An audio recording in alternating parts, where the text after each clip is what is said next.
अच्छा मैम, जैसे आपने एग्जांपल के तौर पे बताया कि ट्रेन में एक्सीडेंट हो गया, लोग मर गए, तो उन सभी लोगों ने सेम टाइप ऑफ कर्म किया होगा, तभी ये सब हो रहा है। तो जो नेचुरल डिजास्टर्स होते हैं, जो नेचुरली जो कुदरती होती हैं चीज़ें, काफ़ी लोग मारे जाते हैं, हाँ जी, उसको भी आप इसी कैटेगरी में डालोगे? कहीं ना कहीं उनका सबका कुछ ना कुछ नेचर के साथ बुरा बर्ताव होता है।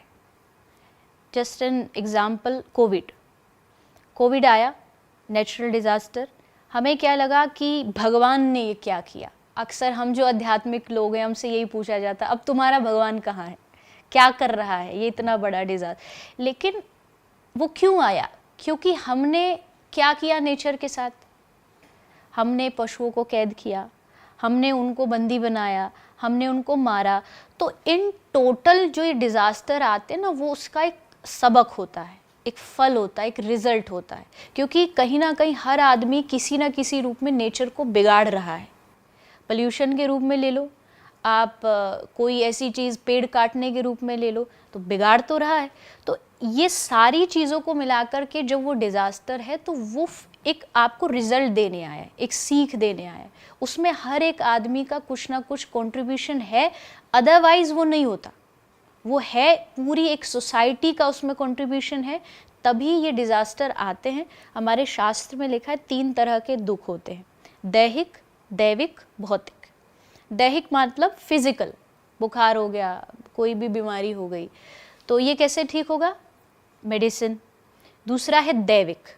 दैविक मतलब देवता, देवता प्रकोप करते हैं। बट देवता क्यों करेंगे? देवताओं को हमसे क्या कोई दुश्मनी थोड़ी है। अब शनि देवता हमारा कोई दुश्मन थोड़ी है कि हम आम इंसान की बात करें तो हम कहते हैं हमारे पास टाइम नहीं है, मैं बड़ा बिजी हूँ। मैं कहती हूँ शनि देवता क्या इतने फ्री है कि घर घर में घूमते रहेंगे, इसका बिगाड़ दूँ, उसका बिगाड़ दूँ, इस पे प्रकोप कर दूँ? शनि और कुछ नहीं है। शनि दैविक प्रकोप देवता वो देते हैं जो आपने गलत किया है। शनि आपका कुछ नहीं बिगाड़ेगा अगर आपके कर्म अच्छे हैं तो।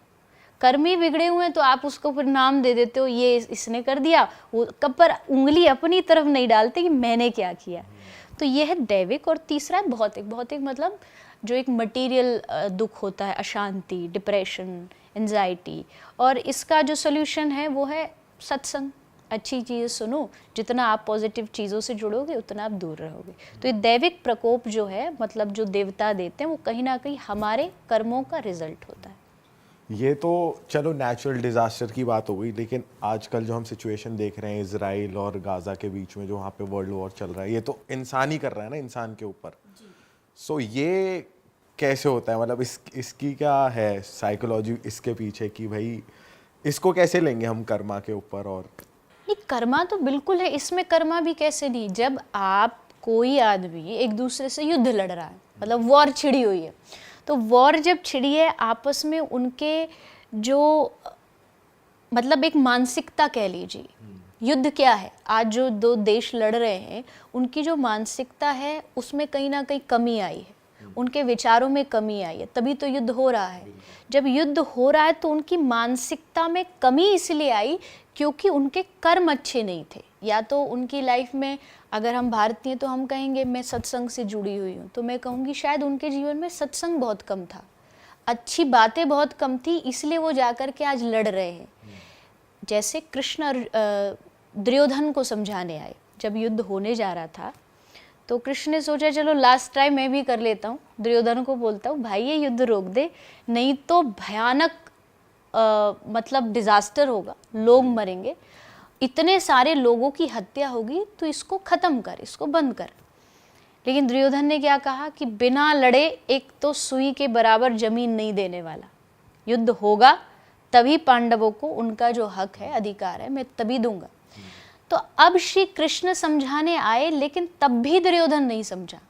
मतलब कृष्ण कह रहे हैं, जो हम कहते हैं भगवान है, जिनकी बातों से दुनिया चलती है, वो समझा रहा है और दुर्योधन कह रहा है मैं नहीं मानूंगा। तो इसका मतलब है कि जब जीवन में व्यक्ति के नेगेटिव चीज़ें आ जाती हैं ना, तब उनको भगवान भी समझाने आए तो भी वो नहीं समझेगा, तब भी वो कहेगा मुझे तो लड़ना है। और आज वो हो रहा है, और उसका कारण यही है, जैसे दुर्योधन का एक बहुत प्रसिद्ध एक श्लोक है, जानामि धर्मम न च मे प्रवृत्ति, जानामि अधर्मम न च मे निवृत्ति। मतलब दुर्योधन कह रहा है मुझे पता है ये अधर्म है, पर फिर भी मेरा यही करने का मन कर रहा है, और मुझे पता है ये धर्म है, मैं जानता हूँ ये करना सही, पर फिर भी मेरा मन उधर जा नहीं रहा। क्यों नहीं जा रहा? क्योंकि लैक ऑफ सत्संग, लैक ऑफ अच्छी बातें सुनना, वो उसके जीवन में नहीं है। तो मुझे जब ये युद्ध होते हैं, दो देश लड़ रहे हैं, तब मुझे यही लगता है कि इनके जीवन में कहीं ना कहीं एक पॉजिटिव संग की कमी है, और वो इसलिए कमी है क्योंकि इन्होंने कर्म जो अपने हैं उनको सही ढंग से संभाला नहीं था।